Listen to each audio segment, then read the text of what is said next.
ఓం శ్రీ గురు ఉపదేశం. శ్రీ మాత్రే నమః. గురు ఉపదేశం ఛానల్ ప్రేక్షకులందరికీ కూడా స్వాగతం. నేను మీ హోస్ట్ జానకిరాణి దామరాజు.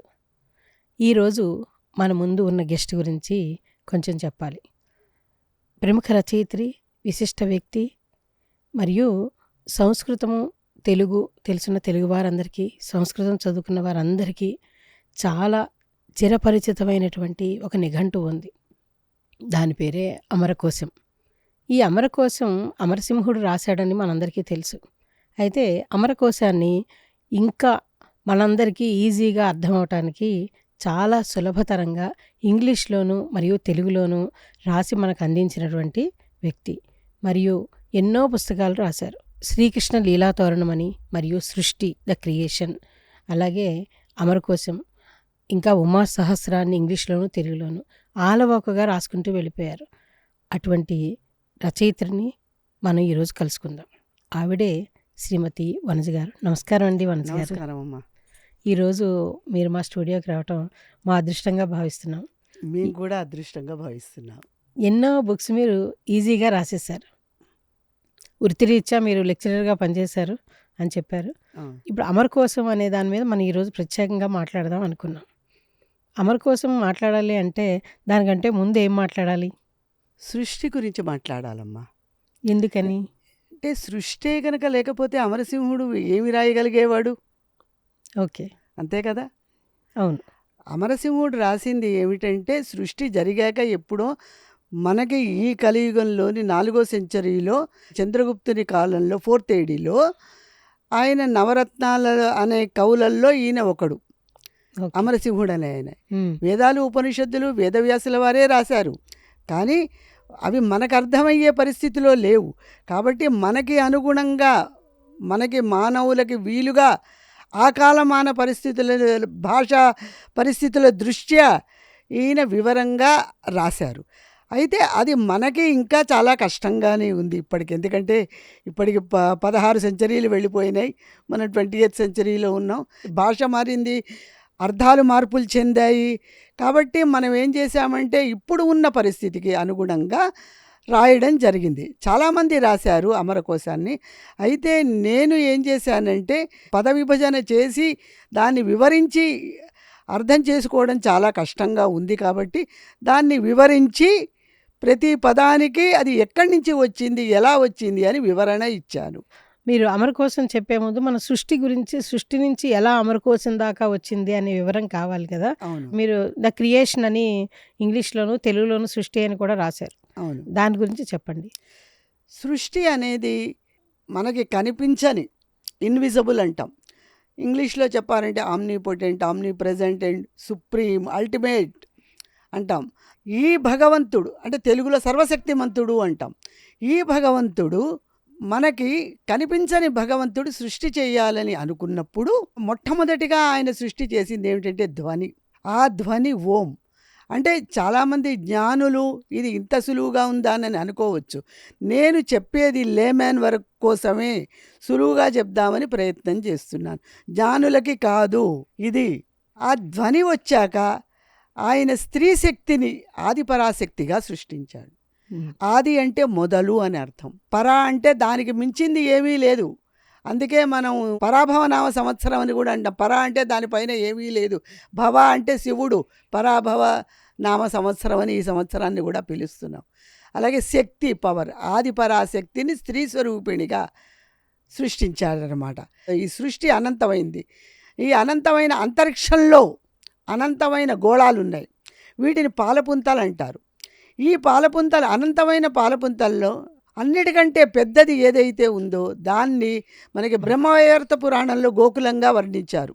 దీన్ని అన్నిటికంటే పెద్దదంటారు. ఇలాంటివి అనంతమైన పాలపుంతలు ఉన్నాయి. ఇందులో మన పాలపుంత అతి చిన్నది. మన కింద కూడా ఉన్నాయి, మన పైన కూడా అనంతమైన పాలపుంతలు ఉన్నాయి. అయితే ఈ సృష్టిలో అమ్మవారు ఏం చేశారంటే ఆ పాలపుంతలో శ్రీకృష్ణుడిని సృష్టించారు. అలాగే శ్రీకృష్ణుడికి సంబంధించిన రాధికని కూడా గోకులంలో ఉంటుందని బ్రహ్మవైవర్త పురాణం తెలియజేసింది మనకి. అయితే ఆవిడే ఈ అనంతమైన పాలపుంతలకి కూడా బ్రహ్మ విష్ణు మహేశ్వరులు దేవతలు విడివిడిగా సృష్టించారు. ఊర్ధ్వలోకము అధోలోకాలు సృష్టించారు. అయితే ప్రస్తుతం మనము మటుకు మన పాలపుంతకి వద్దాము. అంటే మన భూమి, మన సూర్యుడు, మన కుజుడు, మన బుధుడు, మన గురుడు గ్రహాలకి, మన చుట్టూ ఉన్న మన గ్రహాలు. చుట్టూ ఉన్న గ్రహాలు అమరకోశుడు రాసింది. కానీ ప్రస్తుతం రాసిన పురాణాలన్నీ కూడా మన పాలపుంతకి సంబంధించినవే. ఓకే. భూమి కూడా మన పాలపుంతలో ఒక గ్రహమే. అమ్మవారు అనంతమైన సృష్టి చేశారు. చాలా పాలపుంతలు ఉన్నాయి. అందులో మన పాలపుంత ఒకటి. అందులో మన గ్రహాలు మన చుట్టూ చూస్తూ ఉన్నవి, మన భూమి అందులో ఉన్నాయి అని చెప్పారు. అయితే ఇది అనంతమైన సృష్టి అని చెప్పి మీరు చెప్తున్నారు. ఇందులో మన భూమి దగ్గరికి వచ్చినప్పుడు మీరు ఇందులో బ్రహ్మ విష్ణు మహేశ్వరులు అనేది ఎలా స్టార్ట్ అయింది? బ్రహ్మ హిరణ్య గర్భుడు, అంటే గోల్డెన్ ఎగ్ అంటాం. హిరణ్య అంటే గోల్డ్ అనమాట. హిరణ్య గర్భుడిని స్వయంభూగా తనంతట తనే జన్మించాడు. తనే జన్మించి మానవ సృష్టి చెయ్యాలని అనుకున్నారు. మానవ సృష్టి చెయ్యాలని అనుకున్నప్పుడు 14 మనువుల్ని సృష్టించారు. మనువు అంటే మానవుడు అని అర్థం. ఇందులో బ్రహ్మ మొట్టమొదటగా స్వయంభూ తనే మానవుడిగా జన్మించాడు. ఇంకొక స్త్రీ శతరూప అనే స్త్రీని సృష్టించాడు. వీళ్ళిద్దరూ మొట్టమొదటి దాంట్లో జన్మించారు. ఇప్పుడు బ్రహ్మ మొట్టమొదటిది స్వయంభూ వచ్చాడు. తర్వాత రెండో మనువు, మూడో మనువు, ఈ కాలంలో బ్రహ్మ నారదుడిని సృష్టించాడు. అంటే మొదటి దాంట్లో ఎక్కడ అన్నది మనకి సరిగ్గా వివరణ ఎందులోనూ లేదు.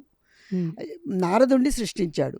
నారదుడిని సృష్టిస్తే ఏం చేశాడంటే, నారదుడు అన్నాడు, నేను నారాయణ నామం తప్ప ఇంకా ఏమీ చెయ్యను అని చెప్పి వెళ్ళిపోయాడు. ఇప్పుడు మనం ఏమనుకుంటున్నామంటే, మనం ప్రతిదీ కూడా మనం మనుషులం ఏమనుకుంటున్నామంటే, అది అయిపోగానే మర్నాడే బ్రహ్మ 5 నిమిషాల్లో మళ్ళీ మనకి బ్రహ్మ వేరే వేరే సృష్టిలు చేస్తున్నాడు. కాదు, చాలా కాలానికి, కొన్ని యుగాలకి సనక సనందనాదులు సనత్ కుమార సనత్ సుజాత అని 4 ఋషుల్ని సృష్టించాడు. వాళ్ళు కూడా మేము చెయ్యమన్నారు. వాళ్ళు ఎంత ఉన్నారు? అంగుష్టాభ్యాం ఉన్నారు. అంగుష్టాభ్యాం అంటే మన అంగుష్టం కాదు, అంగుష్టం అంటే బొటనవేలు అని అర్థం. అది విష్ణువు యొక్క బొటనవేలు అంత ఉన్నారనమాట. అందులో విష్ణువు విరాట పురుషుడు అంత ఉన్నారంటే ఆలోచించండి. అందరూ మనం ఏదో ఇంత చిన్న చిన్న వాళ్ళు అని చెప్పి మనం అనుకుంటాం. కాదు, వాళ్ళ 4 కూడా. అయితే సనత్ కుమార సనత్ వాళ్ళకి వస్త్రము ధరించడమే తెలియదు. అలా వాళ్ళు అక్కర్లేదనుకుని వెళ్ళిపోయారనమాట. అయితే తర్వాత ఏం చేశారంటే, మళ్ళీ 9 మంది నవబ్రహ్మలని సృష్టించాడు. నవబ్రహ్మలని ఎందుకంటున్నామంటే 9 మంది కాబట్టి, ఈ 9 మందికి కూడా నవబ్రహ్మల్ని ఒకేసారి సృష్టించాడు. ఎందుకు నవబ్రహ్మలని మనం ఖచ్చితంగా చెప్తున్నామంటే, వాళ్ళు ఒకేసారి సృష్టి చేసి వదిలేసి వెళ్ళిపోయారు. వీళ్ళందరూ మళ్ళీ సృష్టి ప్రత్యేకంగా 9 మంది అని చెప్పడం ఎందుకంటే, ఈ 9 మంది ఒకటేసారి సృష్టి చేసి మేము ఇంకా మళ్ళీ సృష్టి చెయ్యమని వెళ్ళిపోయారు అనమాట. తపస్సు చేసుకోవడానికి వెళ్ళిపోయారు. తర్వాత ఆయన ఏం చేశారంటే, దక్ష ప్రజాపతిని సృష్టించాడు.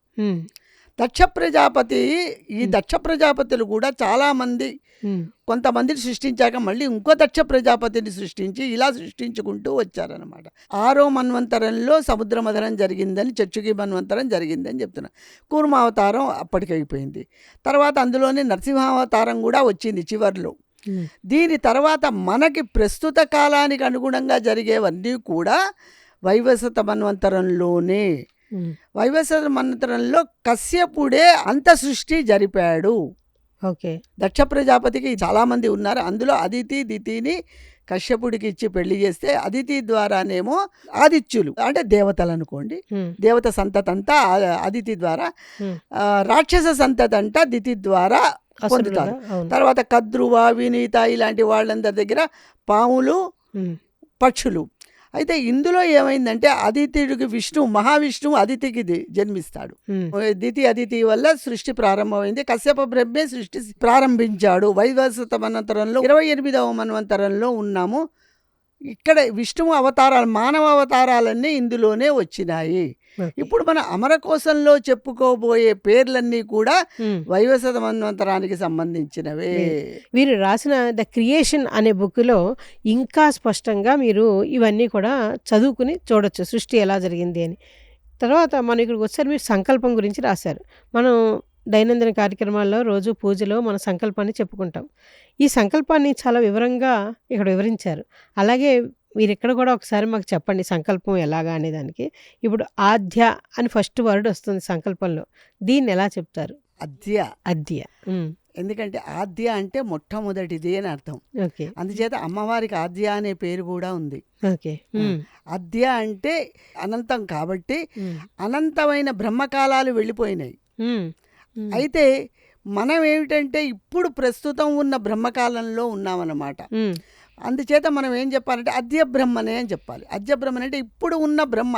ఇప్పుడు ఉన్న బ్రహ్మ అని. ఓకే. అందుకని అద్య బ్రహ్మనే, అద్య బ్రహ్మ అని చెప్పాలి. అవును. తర్వాత వచ్చేసేది అద్య బ్రహ్మణే ద్వితీయ పరార్థే. ద్వితీయ పరార్థం. ద్వితీయ పరార్థే ఎలాగా? ద్వితీయ పరార్థం అంటే మనం ఆయన 100 సంవత్సరాలని, బ్రహ్మకి 100 సంవత్సరాలు, 100 సంవత్సరాలని 2 భాగాల కింద విభజించారు. 50 అయిపోయినాయి అన్నమాట. ఇలాంటి మళ్ళీ అంటే ఇప్పుడు మనం 51వ దాంట్లో ఉన్నాం. అందుచేత అద్య పరార్థే శ్వేతవరాహ కలిపే దీని పేరు అన్నమాట. వైవస్వత మన్వంతరంలో మనం ఉన్నాం. అంటే మనం ఏంటంటే ఈ రోజు పూజ చేస్తున్నది మనకి అక్కడి నుంచి రావాలన్నమాట. రావాలి. వైవస్వత మంతరే. వైవస్వత మన్వంతరే అని ఎందుకు అంటున్నాము అంటే మనం వైవస్వత మంతరంలో ఉన్నాం కాబట్టి 28వ వైవస్వత చతుర్యుగంలో ఉన్నాం కాబట్టి. అలాగే జంబూ ద్వీపే. జంబూ ద్వీపే అంటే అసలు సృష్టి మన భూమి తయారైనప్పుడు భూమి మొత్తము ఒకేలాగా ఉన్నదన్నమాట. ఒక పదార్థమే. అంటే ఈ పదార్థం కూడా అమరకోశంలో వస్తుంది. అమరకోశంలో ఏం చెప్పాడంటే ఈ పదార్థం గురించి, విష్ణువు సృష్టి ప్రారంభమైనప్పుడు అంటే ఈ భూమికి కావలసిన విష్ణువే. మనం ఏం మాట్లాడుకున్నా ఇప్పటి వైవస్వత అనంతరంలో ఉన్న వైష్ణవ బ్రహ్మ విష్ణు మహేశ్వర్ల గురించే మాట్లాడుకుంటున్నాం. కాబట్టి ఈ విష్ణువు ఈ 2 చెవులలోంచి 2 రకాల రాక్షసులు బయటపడ్డారనమాట. ఒక రాక్షసుడేమో దేవతా రూపంలో ఉంటుంది, రెండోది ఏమిటంటే ఇన్సెక్ట్ రూపంలో కీటక రూపంలో ఉంటాడనమాట. ఇతని పేరు మధు అని పెడతారు. అతని పేరు కీటకం కాబట్టి కైటపుడు అనే రాక్షసుడు, మధు అనే రాక్షసుడు అంటాడు. వీళ్ళ ఇద్దరిని చాలా సంవత్సరాలు యుద్ధం చేసి విష్ణువు వాళ్ళిద్దరిని చంపుతారు. చంపినప్పుడు ఆ రాక్షసులు కదా, ఆ కాలం రాక్షసులు అంటే కొవ్వు బాగా ఉంటుంది. ఆ కొవ్వుతోటి తయారైంది మన భూమి. సంస్కృతంలో ఈ భూమిని మేధ అంటారు. అందుకని మేధా కానీ మేదిని అని కానీ అంటారు. అంటే ఈ భూమి అప్పుడు ఒక భాగంగానే ఉండేది. కాలక్రమేణా ఇప్పటికి వచ్చే వరకు ఇన్ని సముద్రాలు తయారైనాయి. ఎందుకంటే తుఫాన్లు, ప్రళయాలు ఇవన్నీ సహజం కాబట్టి ప్రతి అవతారం అయిన ప్రతి చతుర్యుగం అయినప్పుడు మనకి భూమి మునిగిపోతూ ఉంటుంది. మళ్ళీ ఆయన విష్ణువు వస్తూ ఉంటారు. ఇవన్నీ జరుగుతూ ఉంటాయి. కాబట్టి అప్పుడు ఇలాంటి సముద్రాలు మనకి తయారైనాయి. ఈ ఖండాలు కూడా సముద్రాలు విభజించబట్టే ఖండాలు తయారైనాయి. ఒకప్పుడు ఆఫ్రికా, ఆస్ట్రేలియా లేనే లేవు. తర్వాత అయితే ఈ మొత్తం ఈ మధుకైటపుల శరీరంతో వచ్చినటువంటి ఈ భూమి మీద కొవ్వుతోటి ఏర్పడినటువంటి ఈ భూమి మీద ఈ జంబూ వృక్షాలు ఎక్కువ ఉండటం వల్ల దీన్ని జంబూ ద్వీపం అంటున్నారు. అప్పుడు జంబూ వృక్షాలు ఉండేవని అవును మేము చదవడం జరిగింది. ఇప్పుడు జంబూ ద్వీపం అంటే ఇప్పుడు కనపడే ప్రపంచం అంతా కలిపి ప్రపంచం అంతా. అంటే కొంతమంది రాస్తున్నది ఏమిటంటే నేను చదివింది నరకం అమెరికా అని, స్వర్గం ఇండియా అని అలా ఇది ఈ భూమి వేరు, మనకి నరకం వేరు. అది వేరే భాగం పూర్తిగా. ఇప్పుడు జంబూ ద్వీపే అయింది మన దాంట్లో. భరతవర్ష కంటే ఇప్పుడు ఆఫ్ఘనిస్తాన్ అవన్నీ ఉన్నాయి కదా, అంతకుముందు రష్యా వరకు దగ్గర అదంతా కలిపి భరతవర్షే. కాబట్టి భరతవర్షంలో ఉన్నాము అని భరతవర్షంలో ఉన్నామని చెప్తా. ఇప్పుడు మనం అక్కడే కదా. అవును. భరతఖండే అన్నప్పుడు భరతఖండే ఆఫ్ఘనిస్తాన్ వరకు. ఎందుకంటే అప్పుడు అక్కడ ఆఫ్ఘనిస్తాన్ దగ్గర కాస్పియన్ సీ అని ఉన్నది. మనకి యూరోప్ కింద కొద్దిగా చిన్నది బ్లాక్ సీ అని, కాస్పియన్ సీ అని ఉంది. కాస్పియన్ సీ అంటే కశ్యప సముద్రం. తర్వాత ఎప్పుడో మారింది పేరు. అక్కడి వరకు ఉండేది భరతఖండం.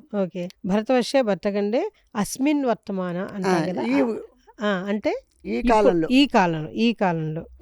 అలాగే మేరోర్ దక్షిణ దిగ్భాగం అంటే హిమాలయ పర్వతాలని వెండి కొండలని, బంగారు కొండలని అంటూ ఉంటారు. సుమేరు పర్వతం అంటూ ఉంటారు. అప్పుడు మనం ఎక్కడ ఏ భాగంలో ఉన్నాం? హైదరాబాద్లో ఉన్నాం. దక్షిణ భాగం. హిమాలయాల కిందనే భరతఖండం అంటే హిమాలయాల కాశ్మీర్ నుంచి భూటాన్ వరకు హిమాలయాల కిందనే ఉంది. అవును. హిమాలయాల పైన చైనా ఉంది తప్ప మన భూభాగం లేదు. అంచేత మనం చదువుకునే సంకల్పంలో మేరోర్ దక్షిణ దిగ్భాగే, కింద భాగమే. కాశ్మీర్ అయినా కింద భాగమే, యూపీ అయినా ఇవన్నీ కూడా కింద భాగాలే కదా. అవును. అవును. అంచేత అక్కడి నుంచి మనం కింద ఎక్కడి వరకు? శ్రీలంక వరకు. అవును. మనం చదువుకునే నిత్య సంకల్పంలో అవును. భూభాగం దక్షిణ దిగ్భాగే అని రాస్తామన్నమాట. అవును. ఇంకా తర్వాత వచ్చేసి మనం ఉన్న ఏరియాని కూడా మనం ఉన్న ఏరియాని బట్టి మనం చెప్పుకుంటూ ఉండాలి. మనం అంటే దీంట్లో చూస్తే తెలుస్తుంది అనమాట.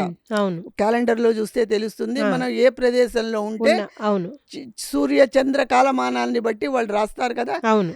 ఇది అవును. మనం ఏ ప్రదేశంలో ఉన్నాము, తూర్పుకి, ఈశాన్యంలో, వాయవ్యంలో, నైరుతి, అవన్నీ మనం ఉన్న ప్రదేశాన్ని బట్టి మారుతూ ఉంటాయి. ఇప్పుడు అమెరికాలో ఉన్నారు చూడండి, అమెరికాలో ఉన్న వాళ్ళు చదువుతారు కదా.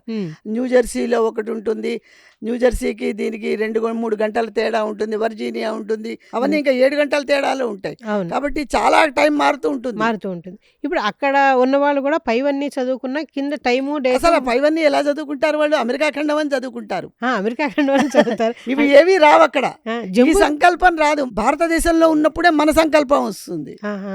అమెరికా ఇది దాటితే, భూభాగం దాటితే, నువ్వు లండన్లో ఉన్నా, యూరోప్లో ఉన్నా వాళ్ళ దానికి రాసుకోవాలి. అయితే ఈ సంకల్పాన్ని మనం బ్రహ్మ నుంచి వచ్చింది అనేది ఈ సంకల్పాన్ని మీరు మనకి అప్పుడు మొత్తం ఒకటే ఉండేది కాబట్టి మనం అదే రాసుకున్నాం.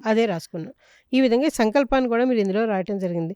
తర్వాత మానవ సృష్టి జరిగి మానవులందరూ మామూలుగా మానవుల్లా భూమి నిండా మానవులు వచ్చారు. అంటే సరి అయిన మానవులు ఎప్పుడు వచ్చారంటే రామకాలం నుంచే. పూర్తి మానవుడు రాముడు, రామావతారం, రాముడు, కృష్ణుడు. అందుకే మనం రాముడిని అంటే రాముడి అవతారం యొక్క ముఖ్యోద్దేశం ఏమిటంటే పూర్తి పరిపూర్ణ మానవుడు. రాముడు. ఇప్పుడు మిగిలిన అవతారం, ఇప్పుడు వామన అవతారం పొట్టివాడు, వైవస్వతమనంతరంలోనే వామనుడు. మానవ అవతారాలన్నీ వైవస్వతమనంతరంలోనే అయినాయి. అంతకు ముందు అవతారాలన్నీ కూడా జంతువులు, సగం జంతువులు, సగం మనిషి. నరసింహావతారం సింహము మనిషి, అది కూడా చర్చకి మంత్రంలోనే. అంతకు ముందే తప్ప వైవస్వతమంత్రంలోనే మానవ అవతారాలన్నీ. అది నేను రాశాను, ఒక ఆర్టికల్ రాశారు. అలాగే తర్వాత వచ్చిన వాళ్ళు వీళ్ళందరూ కూడా పరమ పురుషులు, విష్ణు అంశాలతోటి వచ్చిన వారు. అంటే ఇందులో మనకి ముఖ్యంగా రామావతారం, కృష్ణావతారం ఎక్కువ మనుషులకి. ఇద్దరు అంటే ఈయన పరిపూర్ణ మానవుడే, కానీ కృష్ణుడు వేరేగా వెళ్ళాడు. రాముడిని పరిపూర్ణ మానవుడు. మనుషులు బతకడానికి ఐడియల్ పర్సన్ అంటే ideal son, ideal father, ideal husband, most important ideal husband. అందుకని మన రాముడి పాలన పాటించాలి అని ఉద్దేశం. అందుకే ఆదర్శ పురుషుడిగా అమ్మవారు కూడా పేరు పొందింది. ఇప్పుడు ఇది మీరు రాసిన సృష్టిలోని కొన్ని అంశాలు. అయితే మనం ఇప్పుడు అమరకోశానికి వద్దాం. మీరు చెప్పింది ఇదంతా అయిన తర్వాత అమరకోశం ఎక్కడి నుంచి స్టార్ట్ అయింది అంటే ఆ కాలం ఏమిటి? ఆ కాలం ఏమిటంటే 4th centuryలో రాశాడు కాబట్టి ఆయన ఏమిటంటే వ్యాకరణ పరంగా అంటే మొత్తం చదువంతా మనకి తెలియజెప్పాడు అనమాట ఆ రూపకంగా ఆ పుస్తకంలో. అప్పుడు రాజు ఎవరండి? చంద్రగుప్తుడి కాలంలో, రెండవ చంద్రగుప్తుడి కాలంలో 4వ సెంచరీలో. అయితే అది ఇప్పటి వరకు మనకి బాగా నడుస్తోంది, ఇంకా ముందు కూడా నడుస్తుంది సంస్కృతంలో. అయితే మన భాషలన్నీ కూడా యూరోపియన్ భాషలకు కూడా సంస్కృతమే తల్లి. ఇంగ్లీష్ కూడా అక్కడి నుంచే వచ్చింది. అన్ని భాషలకి అదే తల్లి. అంచేత మనం మాట్లాడే పదాలలో అన్ని భాషలు, మరాఠీ చూసుకోండి, బెంగాలీ చూసుకోండి, ఏ భాషలు మనం చూసుకున్నా కూడా అన్ని భాషలు కూడా సంస్కృతం నుంచి వచ్చినవే. అంటే చాలా పదాలు మనం తెలియకుండానే తెలుగులో మనం అవే మాట్లాడుతున్నాం, కానీ మనకు అది సంస్కృతం అని తెలియడం లేదు. అందరూ ఏమనుకుంటారంటే మనకు సంస్కృతం రాదు అనుకుంటారు. సంస్కృతమే ఎక్కువగా మన ఇండియాలో చదివేది. 1 billion పీపుల్ చదివేది కూడా సంస్కృతమే. సంస్కృతం శ్లోకాలు చదవడంలే మనం. దానికి అర్థం తెలియకపోయినా సంస్కృతం వచ్చా అంటే రాదంటారు. మనం చదివే స్తోత్రాలు అన్ని సంస్కృతంలోనే ఉన్నాయిగా. పైగా శ్లోకాలు ఎప్పుడూ కూడా వేరే భాషలలో మార్చకూడదు. ఉమ్, ఎందుకంటే అవి దేవతలకు అర్థం కావు. ఉమ్, దేవతలకు అర్థమైన భాష ఒకటే సంస్కృతం. ఉమ్, అయితే ఉమ్, కొంతమంది గొడవలు చేస్తూ మా భాషలో రాసుకుంటాము శ్లోకాలు అంటారు. ఉమ్, వాళ్ళకి అర్థం కాదు, ఉమ్, వాళ్ళ వరకు రీచ్ అవ్వదు. ఇప్పుడు మీకు నేను ఉమ్, హిందీ మాట్లాడతాను అనుకోండి, మీకు ఉమ్, హిందీ రాదనుకోండి, ఉమ్, హిందీలో మాట్లాడితే మీకు ఎలా అర్థం కాదు? ఉమ్, నాకు బెంగాలీ రాదు, నాకు అర్థం కాదు కదా. ఉమ్. అలాగే దేవతలకి కనుక మనం పూజ చేస్తే. వ్రతాలు పూజలు చేసేటట్టయితే ఉమ్. మనం సంస్కృతంలోనే చెయ్యాలి. అందుకే అవి ఇంకా సంస్కృతం చదువుతున్నారు.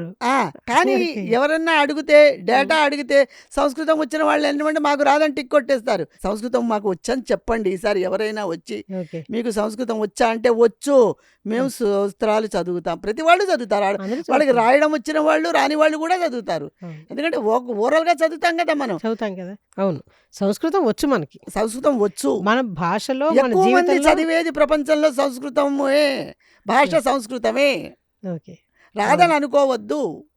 అయితే ఇప్పుడు మన సృష్టి అంతా చెప్పుకుంటూ వచ్చాం. వచ్చిన తర్వాత ఇప్పుడు మీరన్నట్టుగా 4th సెంచరీలో చంద్రగుప్తుడి దగ్గర నుంచి, చంద్రగుప్తుడేనా, చంద్రగుప్తుడు చంద్రగుప్తుడి దగ్గర నుంచి మనం చంద్రగుప్తుడు రెండు చంద్రగుప్తుడు 2. అందులో ఒక ఆస్థాన విద్వాంసుడు అమరసింహుడు, నవరత్నాలలో ఒకడు. నవరత్నాల్లో ఒకడు. అయితే అమరసింహుడు ఎందుకు అసలు ఈ నిఘంటువు అమర కోసం రాయాలి అని వచ్చింది? లేకపోతే చంద్రగుప్తుడు ఏమన్నా రాయమన్నాడా? ఆయన వేదాలని 10 మందికి మానవులకి అందించాలి. ఉమ్, అది అర్థం చేసుకోవడం కష్టంగా ఉంది. వేదాలు ఇవన్నీ కూడా. ఉమ్, అందుకని మానవులకి అర్థమయ్యే పద్ధతిలో వ్యాకరణంతో సహా అవసరమైనవి అన్నీ అందులో పెట్టి ఆయన రాశాడు. ఉమ్, అయితే ప్రతి పదము వ్యాకరణ బద్ధంగా రాశాడనమాట. ఉమ్, అయితే ఇందులో నేను చేసింది ఏమిటంటే ఉమ్, వ్యాకరణం అంతా ఉమ్, వివరించకుండా, ప్రతి వాళ్ళకి సంస్కృతం తెలియదు కాబట్టి, అర్థం కాదు కాబట్టి, నేనే ఉమ్, కొంత వ్యాకరణం తీసేసి ఉమ్, సంస్కృతం రాని వాళ్ళకి కూడా ఉమ్, అర్థమయ్యేటట్టుగా వివరించి రాశాను. రాశారు. అంటే ఈయన రాసినవన్నీ పేర్లే. అవును. అయితే అయితే ఇందులో స్వర్గాది ఖండం అని ఒకటి అన్నారు మీరు. ఆ, ఆ స్వర్గాది ఖండాన్ని మీరు రాశారు అని నేను చెప్పారు. అంటే ఇది 3 ఖండాలుగా విభజించబడ్డది. ఉమ్, స్వర్గాది ఖండము, ఉమ్, భూవర్గాది ఖండము, ఉమ్, సమన్యాది ఖండము. ఉమ్, అయితే స్వర్గాది ఖండంలో ఏమిటంటే అంతా ఉమ్, దేవతాపరంగా, ఉమ్, దేవతాపరంలో దేవుళ్ళ గురించి వాళ్ళ గురించి ఆయన తెలియజేశారనమాట మనకి. ఉమ్. అంటే ఇందులో మనకి క్షీరసాగర మదనం, వరాహ అవతారం అన్నీ వస్తాయి. అన్నీ వస్తాయి. అన్నీ వస్తాయి. అయితే మీరు ఈ పుస్తకాన్ని రాసినప్పుడు మొదట్లో ఏం రాశారు అంటే ఫస్ట్ శ్లోకాలకి అర్థాలు రాశారు. మనం చదువుకునే శుక్లాంబరధరం దగ్గర నుంచి యాకుందేందు తుషారహార దగ్గర నుంచి. యాక్చువల్లీ మీరన్నట్టుగా ఈ సంస్కృతంలో శ్లోకాలు చదివేస్తాం కానీ అర్థాలు తెలియవు. ఇందులో చూసిన తర్వాత నాకు చాలా బాగా అనిపించింది. మీరు యాకుందేందు తుషారహార దాన్ని చదివి దాని భావం చెప్తే బాగుంటుంది అనిపిస్తుంది. శ్లోకం యొక్క అర్థం ఏమిటంటే, ఎవరైతే తెల్లని వస్త్రాలు ధరిస్తారో, ఎవరైతే వీణ పట్టుకుంటారో, ఎవరు అయితే చంద్రుని అంత చల్లగా ఉంటారో, ఎవరు అయితే పద్మాసనం మీద కూర్చొని ఉంటారో, ఎవరైతే బ్రహ్మ వీళ్ళందరూ కూడా విష్ణు బ్రహ్మ శివుడితో పూజింపబడతారో అటువంటి సరస్వతీదేవికి నేను ప్రణమిల్లుతున్నాను అని అర్థం. ఎంత బాగుందండి, చక్కగా రాశారు. అసలు మీరు ఈ పుస్తకం రాయటానికి మీకు ఇంత సంస్కృతం లోపల రావడానికి కారణం ఏమిటంటారు? మా తాతగారండి. వారి గురించి చెప్పండి. సన్నిధానం సూర్యనారాయణ శాస్త్రి గారని ఆయన చాలా గొప్ప కవి. ఆయన పుస్తకాలు మన అన్ని యూనివర్సిటీస్లో తెలుగు విభాగంలో ఉన్నాయి. సంస్కృతంలో కూడా చాలా పుస్తకాలు రాశారు. కావ్యాలంకార సంగ్రహం అనేది రామరాజభూషణుడు అనే ఆయన కృష్ణదేవరాయల కాలంలోని కవి యొక్క కావ్యాలంకార సంగ్రహాన్ని ఆయన వివరించి అలంకార శాస్త్రాన్ని ఇప్పుడు నేను రాసినట్టుగానే ఆయన వివరించారు. అదే దృష్టిలో పెట్టుకొని నేను ఈ అమర కోసం ఇప్పటి కాలం వాళ్ళ కోసం అని వివరిస్తూ రాశాను. వారికే కదా శిరోమణి అనే టైటిల్. శిరోమణి అనే టైటిల్ ఆ రోజులలో వచ్చింది. వారి వంశం నుంచి మీరు రావటం వల్ల మీకు ఆ అంశ సంస్కృతం కూడా ఇంత బాగా వచ్చింది అని. సంస్కృతం నేర్చుకున్నానమ్మా. నేను బండార్కర్ గ్రామర్ ఫుల్గా చదివాను. అయితే 50 ఏళ్ళు అయింది. పెళ్లిగాక ముందు చదివాను. సరే, ఏదో ఎంత గుర్తుందో తెలియదు, కొద్దిగా మళ్ళీ ప్రాక్టీస్ చేసుకుంటున్నా. బాగుంది. అయితే ఇప్పుడు మీరు ఈ అమర కోసం అంతా అర్థాలు అని చెప్పారు మీరు. ఇది నిఘంటువు. ఆ దేవతల యొక్క పేర్లన్నీ ఎలా వచ్చాయి అని చెప్పేది మీరు రాశాను అన్నారు. దీనికి కొన్ని ఉదాహరణగా కొన్ని పేర్లు తీసుకుందాం. ఆ పేరుల్లో మీరు స్వాహ అని ఒక వర్డ్ చెప్పారు. అంటే స్వహ స్వహ. అంటే ఇప్పుడు మనము పూజ నిత్య సంకల్పంలో ఏ రోజైనా పూజ చేసుకుంటున్నప్పుడు ఉమ్, స్వహ అంటే స్త్రీ కావచ్చు, ఉమ్, స్వహ అంటే నేను అని అర్థం. ఉమ్, స్త్రీ కావచ్చు, పురుషుడు కావచ్చు. ఉమ్, మనం పూజ చేసుకున్నప్పుడు స్వహ అని వస్తుంది. ఉమ్, అయితే మనకి గ్రామర్లో ఏమున్నదంటే అవ్యయం అనే పదం కూడా ఉన్నది. ఉమ్, అవ్యయం అంటే మార్పు లేనిది. ఉమ్, అందుకే విష్ణుడికి అవ్యయుడు అని పేరు. ఉమ్, ఉమ్, భగవంతుడికి అవ్యయుడు, మార్పే ఉండదు కదా. ఉండదు కదా. ఉండదు కదా. అందుకని భగవంతుడికి అవ్యయుడు అని పేరు. ఆయన రాసినప్పుడు అది నౌనా, ఎడ్జెక్టివా, వర్బా అనుకుంటూ రాసుకుంటూ వచ్చాడనమాట. ఉమ్, ఇది అవ్యయం కింద ఉన్నప్పుడు ఉమ్, స్వర్గం అనే అర్థం వస్తుంది. ఓకే. ఆ అర్థం కూడా ఇందులో ఉంది. ఆ అర్థం కూడా ఆ అర్థమే ఉంది. ఆ అర్థమే ఉంది. ఆ, ఓకే. ఉమ్, మామూలుగా మనకి స్వర్గం అనుకుంటాం. ఉమ్, స్వర్గం కాకుండా ద్వౌ, ద్వాహ ఇలాంటివి చాలా ఉన్నాయి. ఉమ్, కానీ మనకి స్వహ అనేది డౌట్ వస్తుందన్నమాట. ఉమ్, స్వహ అంటే నీవు, నేను కదా, ఉమ్, సెల్ఫ్ అది ఉన్నది. అది మనం చదువుకుంటున్నప్పుడు, అవును. ఇండివిజువల్గా మనం పూజ చేసుకుంటున్నప్పుడు ఉమ్, సెల్ఫ్ కిందికి వస్తుంది. వస్తుంది. ఇక్కడ మటుకు స్వర్గం అనేది ఉమ్, స్వర్గం అనే అర్థం వస్తుంది వస్తుంది. అనమాట. అలాగే విరించి. విరించి అంటే బ్రహ్మ అని తెలుసు. ఈ పదం ఎలాగొచ్చింది? విరించి అనే శబ్దానికి ఒక అర్థం ఏమిటంటే సృష్టి చేసేవాడు అనే అర్థం అన్నమాట. ఆహా. ఉమ్, అందుచేత సృష్టి చేసేవాడిని ఎవరిని పెట్టారు కర్త కింద? బ్రహ్మ. బ్రహ్మ. ఉమ్, అంటే బ్రహ్మ, విష్ణు, మహేశ్వరులను సృష్టించినప్పుడు బ్రహ్మకి సృష్టి కార్యం అప్పగించారు, ఉమ్, విష్ణువుకి స్థితి కార్యం అప్పగించాడు, ఉమ్, శివుడికి లయ కార్యం అప్పగించాడు. ఉమ్, అందుచేత బ్రహ్మ సృష్టి కాగానే వెళ్ళిపోతాడు, ఉమ్, ఉమ్, శివుడు లయ కార్యం వచ్చే వరకు ఆగుతాడు, ఉమ్, విష్ణువు మటుకు స్థితికారుడు ఎప్పుడూ ఉంటాడు. మనం ఏ కోరికైనా కోరుకోవచ్చు. ఓకే. బ్రహ్మని కోరుకుంటే కోరిక తీరదు కదా. అవును. విష్ణునే కోరుకోవాలి. శివుడి బాగుంది. కోరుకున్నా తీరదు. ఉమ్, అంచేత శివుడు ఎవరికి ఇచ్చారు? అమ్మవారికి ఇచ్చాడు, పార్వతీదేవికి ఇచ్చాడు. ఇచ్చారు. అలాగే మీరు ఉమా గురించి చెప్పండి. ఆ, ఉమా అన్న పేరు అమ్మవారికి ఎలా వచ్చిందంటే, అమ్మవారు సతీదేవి యొక్క అవతారం. అంటే సతీదేవి అనే దక్షాయణుడి కూతురు సతీదేవిని శివుడు ఎప్పుడూ ఉన్నాడు కదా. ఉమ్, శివుడు ఇవాళ ఉన్నాడు, లేడని లేడు. ఉమ్, శివుడు అనంతం, ఉమ్, విష్ణువు అనంతం, బ్రహ్మ అనంతమే. ఉమ్, అయితే స్వయంభూ కాలంలో దక్ష ప్రజాపతిని సృష్టించాక దక్ష ప్రజాపతికి సతీదేవి అనే కూతురు ఉండదన్నమాట. సతీదేవికి దక్ష ప్రజాపతికి శివుడికి పడదు. అవును. సతీదేవి ఏం చేస్తుందంటే శివుడిని దక్ష ప్రజాపతికి ఇష్టం లేకుండా పెళ్లి చేసుకుంటుందన్నమాట. అందుకని ఆయన కోపం వచ్చి దక్ష ప్రజాపతి యజ్ఞం చేసినప్పుడు శివుడిని పిలవడు. ఎందుకంటే యజ్ఞం చేసినప్పుడు శివుడు అష్టమూర్తి, శివుడికి కూడా హవిస్ ఇవ్వాలి, అది ఇవ్వడనమాట. సతీదేవి బాధ వేసి కోపం వచ్చి అగ్ని సృష్టించుకొని ఆవిడ కాలి చచ్చిపోతుంది అనమాట. ఆ శవాన్ని తీసుకొని శివుడు ప్రదేశం అంతా తిరిగినప్పుడు విష్ణువు ఏం చేస్తాడంటే దేవతలందరూ ప్రార్థిస్తే ఆవిడ్ని ఈ 108 ఖండాల కింద విభజించి ఉమ్, అన్ని చోట్ల పడేస్తాడు. అందులో 52 ఖండాలు మన భూమి మీద పడ్డాయి, మిగిలిన ఖండాలు వేరే వేరే గ్రహాల మీద పడ్డాయి. అవి వాటినే ఉమ్, మనమేమో 52 శక్తి పీఠాలు అవును. అంటాం. 52 మిగిలిన 54 బయటపడ్డాయి. 52 శక్తి పీఠాల్లో అష్టాదశ శక్తి పీఠాలు ముఖ్యమైనవి. అవును. అయితే ముందుకెడదాం, ఉమ గురించి చెప్పుకుందాం అన్నమాట. అయితే ఈవిడ మళ్ళీ పార్వతీదేవి కింద జన్మించింది. ఎప్పుడు అది నిజంగా మనకి తెలియదు సరిగ్గా. నేను చాలా కష్టపడి వెతికితే వైవస్వత మన్వంతరంలో మొట్టమొదటి కాలంలో ఆవిడ పార్వతీదేవిగా జన్మించింది హిమవంతునికి అని చెప్పి తెలిసింది నాకు. ఆవిడ పేరు ఏమిటంటే పార్వతీదేవి. ఉమ్, ఆవిడ హిమవంతుని కూతురుగా, హిమవంతుని భార్య పేరు మైనాదేవి. ఆవిడకి ఎంతసేపు పుట్టినప్పటి నుంచి కూడా శివుడి మీదే ఆరాధన. ఉమ్, శివుడిని ఎలాగైనా పెళ్లి చేసుకోవాలని, శివుడికి పెళ్లి చేసుకోవాలన్న కోరిక ఆవిడకి ఎందుకు కలిగిందంటే దేవతలు ప్రార్థించారు. ఉమ్, ఎందుకు? తారకాసురుడు అనే రాక్షసుడిని శివుడి చేత తపస్సు చేసి ఎలా మెప్పించాడంటే శివుడి ద్వారా జన్మించిన వాడు తప్ప ఇంకెవరి చేత ఆయనకి చావు లేకుండా కోరుకున్నాడు. ఆయన ఇచ్చాడు. ఉమ్, వీడేమో అరాచకాలు చేస్తున్నాడు ఎలాగా. ఉమ్, అందుకని దేవతలందరూ పార్వతీదేవిని ప్రార్థిస్తారు. ఉమ్, పార్వతీదేవిని ప్రార్థిస్తే ఆవిడ శివుణ్ణి వివాహం చేసుకోవాలి. ఎలా చేసుకోవాలి ఉమ్, అని శివుడి కోసం తపస్సు చేస్తే కానీ శివుడు దొరకడు. ఉమ్, శివుడు మన్మధుడి సహాయం అడుగుతుంది. ఉమ్, శివుడి కోసం తపస్సు చేయడానికి వెడుతూ ఉంటే వాళ్ళ తల్లి మైనాదేవి అడుగుతుంది, ఉమ్, ఉమా అంటుంది. ఉమ్, అంటే దాన్ని విభజిస్తే సంస్కృతంలో ఊ అంటే ఏమ్మా, మామూలుగా మన భాషలో అయితే ఏరా ఏమే అని పిలుస్తాం, కానీ అమ్మవారు కాబట్టి ఏమ్మా అని చెప్తున్నాం మనం. అమ్మ వద్దు అన్నది అంటే అమ్మ వద్దు అంటే అర్థం ఏముంది, నువ్వు ఇంత కష్టపడి తపస్సుకు వెళ్ళొద్దు అని అర్థం. అర్థం. ఉమా అని పిలిచారు. ఉమా, అప్పటి నుంచి అందరూ ఆవిడ్ని ఉమాదేవిగా ఆ, పిలుస్తారు. పిలుస్తారు. బాగుందండి. చాలా మంచి వివరణ ఇచ్చారు. ఉమా అనే దానికి ఇంత అర్థం ఉంది అని ఇంత అర్థం చెప్పడానికి ఉంది, మీరు ఇలా మనకి చెప్పారు. తెలీదు. తెలీదు.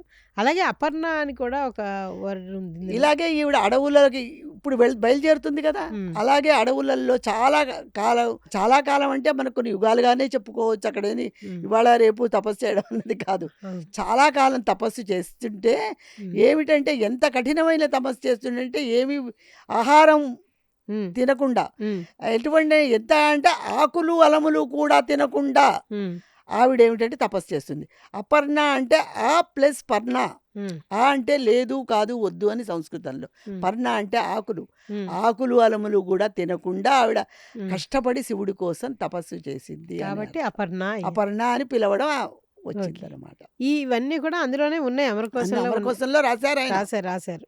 అలాగే మన్మధుడికి రకరకాల పేర్లు ఉన్నాయి కదా, ఆ.